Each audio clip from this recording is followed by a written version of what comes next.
ہمارا دیہاتی ماحول زمیندارہ ماحول ہے، نہیں اب تو شہروں میں بھی یہی حال ہے۔ جس نے وہ لیول اے لیول کیا ہے اسے کیا پتہ ماں کسے کہتے ہیں باپ کسے کہتے ہیں۔ تو میں نے اپنی آنکھوں سے باپ کی بے بسی اور بیٹے کا غرانہ ایک دفعہ نہیں کتنی دفعہ دیکھا۔ تو میرے واسطے تکی کی تھا، تو میرے واسطے تکی بنایا۔ وہ کہتا اچھا میرا بچہ جداں جوان ہو سو آپ پہ سمجھ جسو۔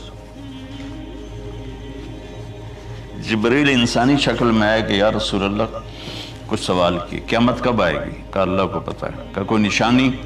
فرمایا جب دیکھو کہ بیٹیاں بھی ماؤں کو نوکر کی طرح دھتکار رہے ہوں تو سمجھنا قیامت آنے والی ہے۔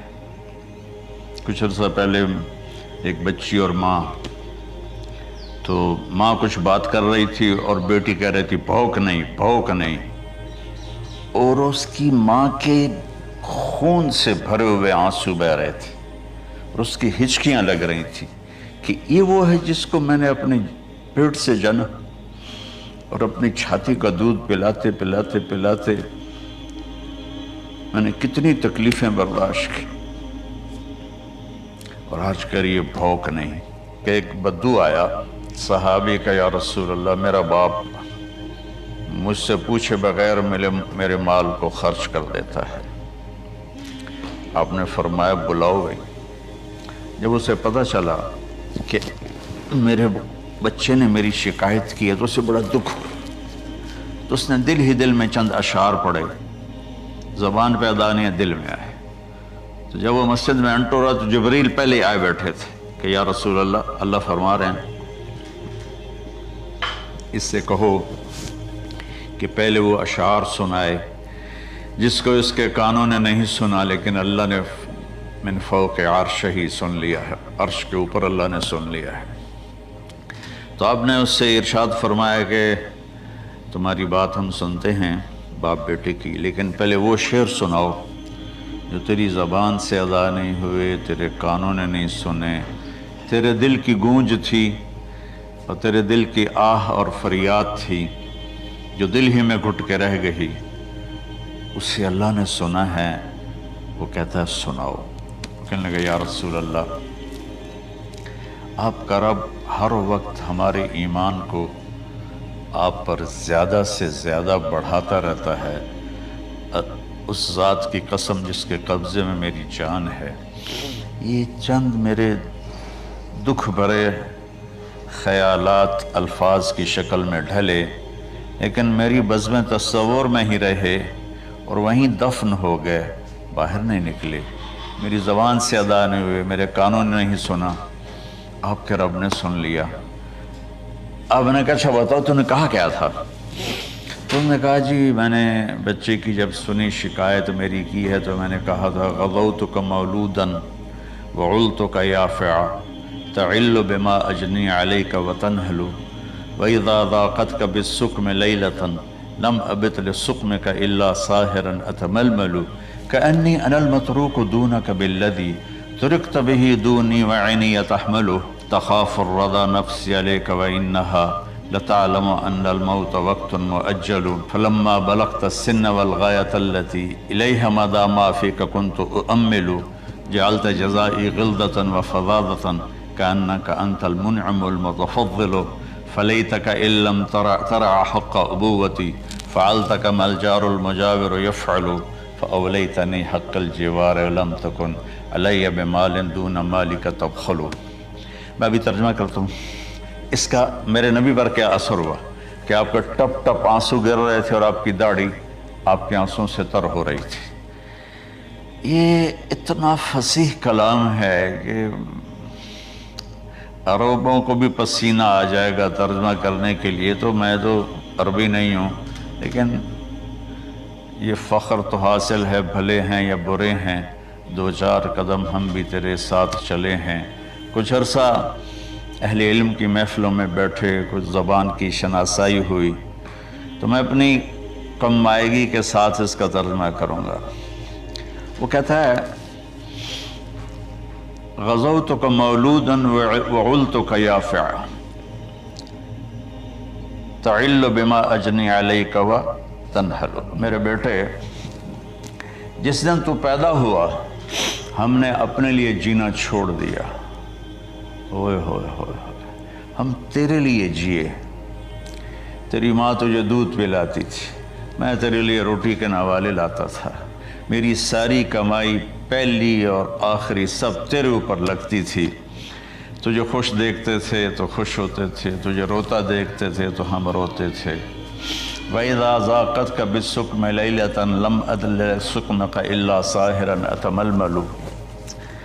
جب تو کبھی بیمار ہو جاتا تھا تو تیرے سرانے بیٹھ کر ہم ساری رات روتے تھے اور دعائیں کرتے تھے، یا اللہ ہمارے بچوں کو بچا لے، ہمارے بچوں کو صحت دے دے۔ اس تڑپ میں ساری رات میں جاگتا تھا، تیرے لیے میں نے اپنا سب کچھ لگا دیا، اپنے لیے جینا چھوڑ دیا، اپنی خواہشات کو دبایا، تیری ہر خواہش کو پورا کیا۔ تجھے مسکرانے کے لیے، تجھے ہنسانے کے لیے میں دھکے دھوڑے کھاتا رہا، کبھی گرمی لو کی جھلسا دینے والی ریت اور کبھی سردی کے سرد ہوا کے تھپیڑے، لیکن میں ان دونوں سے گزرتا ہوا تجھے پالنے کی خاطر اپنے آپ کو کھپاتا رہا۔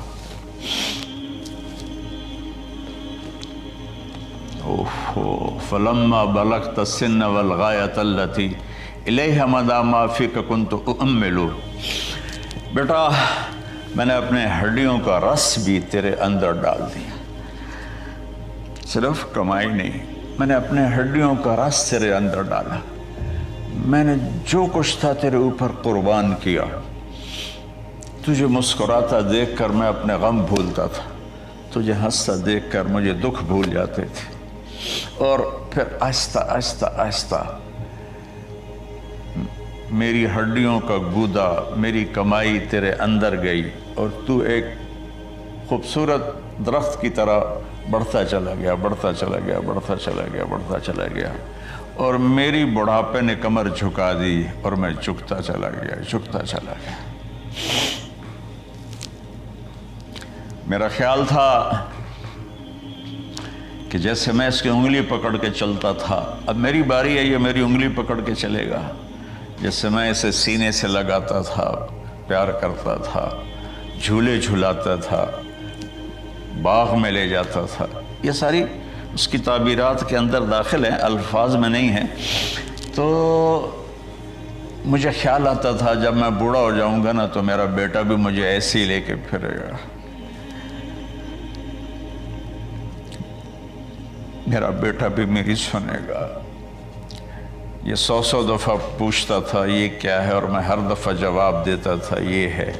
تو اب میں بوڑھاپے میں اس سے بات کروں گا، یہ میری بات سنے گا۔ میں اس کو نوالے کھلاتا تھا، یہ مجھے روٹی کھلائے گا۔ میں اس کا انگلی پکڑ کے چلتا تھا، یہ میرا ہاتھ پکڑ کے چلے گا۔ میری کمر بڑھاپے نے جھکا دی اور میں ایک خشک پیڑ کی طرح ہو گیا، اور جوانی نے تیری کمر کو سیدھا کیا اور تو ایک تر و تازہ درخت بن گیا۔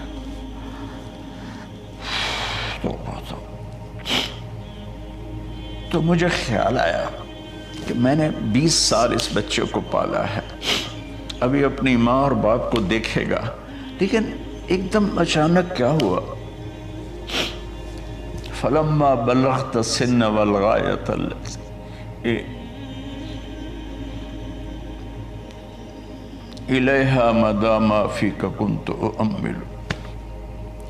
جب تو اس عمر کو پہنچا جس میں ہماری امیدیں تیرے ساتھ لگ گئیں، ہمیں بڑھاپے نے بے آسرا کر دیا اور تیری جوانی نے تجھے ہمت دے دی، تو اب ہمارا خیال آیا کہ اب یہ ہمارے ساتھ وہی کرے گا جو ہم نے اس کے ساتھ کیا۔ لیکن کیا ہوا؟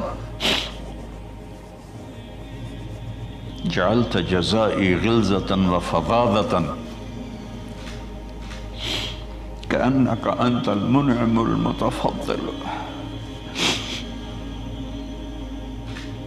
تو اتنا بدتمیز ہوا، تیری زبان چھری بن گئی، تیرا رویہ زہر بن گیا، اور میری ساری زندگی کی محنت کا بدلہ تو نے مجھے نافرمانی سے دیا، بد اخلاقی سے دیا، بدتمیزی سے دیا۔ میں حیرت بھری نظروں سے تجھے دیکھتا رہا اور میں اپنی پچھلی 20 سالہ زندگی کو جھٹلاتا رہا کہ میرے خیال میں میں اس کا نوکر ہوں اور یہ میرا مالک ہے، میں اس کا باپ نہیں، میں اس کا نوکر ہوں۔ کیونکہ ماں باپ کے ساتھ ایسا کوئی نہیں کرتا ہے، یہ میرا مالک ہے اور میں اس کا نوکر ہوں، اس لیے مجھے ڈانٹ رہا ہے۔ کتنے بچوں کو میں نے یہ کہتے سنا اپنے باپ کو، تو میرے واسطے آج تک کیتا کی، تو میرے واسطے آج تک بنایا کی۔ اور جو باپ بے بسی کی تصویر بنا ہوتا تھا وہ شکلیں بھی میرے سامنے ہیں۔ تو کمال کے اشعار میں سوچ رہا ہوں جو میرا یہ حال ہے 1400 سال بعد کہ میرے آنسو نہیں رک رہے، تو اللہ کے نبی تو زارو قطار روئے تھے، داڑھی آنسوں سے تر ہو گئی تھی۔ کہا بیٹا جب تو نے میری ساری زندگی کی محنتوں کا بدلہ بدتمیزی سے دیا، گالی گلوچ سے دیا، دھکے دے کر باپ کو گھر سے نکال دیتے ہیں، تو بیٹا میں یہ سمجھا کہ تو نے ایک خواب دیکھا تھا، تو نے ایک خواب دیکھا تھا کہ تو باپ ہے اور یہ بیٹا ہے۔ اصل حقیقت یہ ہے کہ یہ مالک ہے اور میں نوکر ہوں۔ پھر آگے کہتا فَلَيْتَكَ إِن لَمْ تَرَ حَقَّ أُبُوَّتِي فَعَلْتَ كَمَا الْجَارُ الْمُجَاوِرُ يُفْعَلُ۔ اچھا چلو بیٹا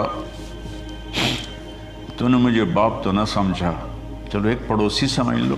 عرب میں پڑوسی کا بہت خیال کیا جاتا تھا اور یہ عرب کی شان تھی کہ اپنے پڑوسی کو وہ عزت دیتے تھے جو اپنے گھر میں ایک دوسرے کو عزت دیتے تھے۔ تو اس نے پھر اس کی طرف اشارہ کیا کہ اگر میں تیرا باپ نہیں ہوں، تیرے رویوں کو دیکھ کر تو یہی لگتا ہے کہ میں تیرا نوکر ہوں، تو میرا مالک ہے، تو چلو اتنا تو کر دے جتنا ایک پڑوسی کے ساتھ کرتا ہے۔ فَأَوْلَيْتَنِي حَقَّ الْجِوَارِ وَلَمْ تَكُنْ عَلَيَّ بِمَالٍ دُونَ مَالِكَ تَبْخَلُ۔ تو پڑوسی پر تو عرب خرچ کرتے ہیں، تو بھی تھوڑا سا میرے اوپر خرچ کر دیتا اور تو بخیل نہ بنتا اور میرے خوابوں کو چکنا چور کر دیا، میری امیدوں پر پانی پھیر دیا، میرے بڑھاپے کو ذلت اور رسوائی میں بدل دیا۔ اچھا میرا پتر جا خوش رہو۔ ماں باپ کہاں بد دعائیں کرتے ہیں؟ تو میرے نبی کی آنکھوں سے آنسو، یہ ساری داڑھی تر ہو گئی، تو آپ نے اس کے بچے کو گریبان سے پکڑا اور جھٹکا دے کر دھکا دے کر دفع ہو جا، انت ومالک لابیک، تو اور تیرا سب کچھ تیرے باپ کا ہے۔ حضرت علی رضی اللہ تعالیٰ عنہ سے کسی نے پوچھا کہ آپ کے بیٹے حسن کیسے بیٹے ہیں؟ کہا حسن میرا وہ بیٹا ہے کہ جب میں چلتا ہوں تو میرے آگے نہیں چلتا، میرے پیچھے چلتا ہے۔ جب کہیں بیٹھنے کا موقع آتا ہے تو یہ پہلے نہیں بیٹھتا، پہلے مجھے بٹھاتا ہے پھر خود بیٹھتا ہے۔ جب کھانے پر بیٹھتے ہیں تو یہ روٹی کی طرف ہاتھ نہیں بڑھاتا جب تک میں نہ بڑھاؤں، یہ سالن کی طرف ہاتھ نہیں بڑھاتا جب تک میں نہ بڑھاؤں۔ میں کمرے میں ہوں تو یہ چھت پہ نہیں چڑھتا کہ میرے باپ کی بے ادبی ہو جائے گی۔ میں حالانکہ چھت پہ چڑھنا ضرورت کے لیے ہوتا ہے، لیکن قربان جائیں اہل بیت کے ایسے ہی اخلاق ہوتے ہیں، آل رسول ایسے ہی ہوتے ہیں۔ میرے عزیزوں نوجوانوں سے کہہ رہا ہوں جن کے والدین زندہ ہیں، ہم تو محروم ہو گئے، وہ قبروں میں چلے گئے، لیکن میں اتنا مصروف رہتا ہوں۔ اب یہ کرونا کی وجہ سے گھر میں بیٹھے ہوئے ہیں، میری زندگی ایسے پہیے کی طرح گھومی ہے، اور پھر دل کی تکلیف، پھر اس کے ساتھ سر کا درد شدید۔ اس کے باوجود میں روزانہ 10 نفل اپنے باپ کے لیے پڑھتا ہوں، 10 نفل اپنی ماں کے لیے پڑھتا ہوں، اور 4 نفل اپنی خالہ کے لیے پڑھتا ہوں کہ ساری زندگی سجدوں میں سر رکھ کے اس کا ثواب ماں باپ کو پہنچاؤں، تو ماں باپ کا حق ادا نہیں ہو سکتا۔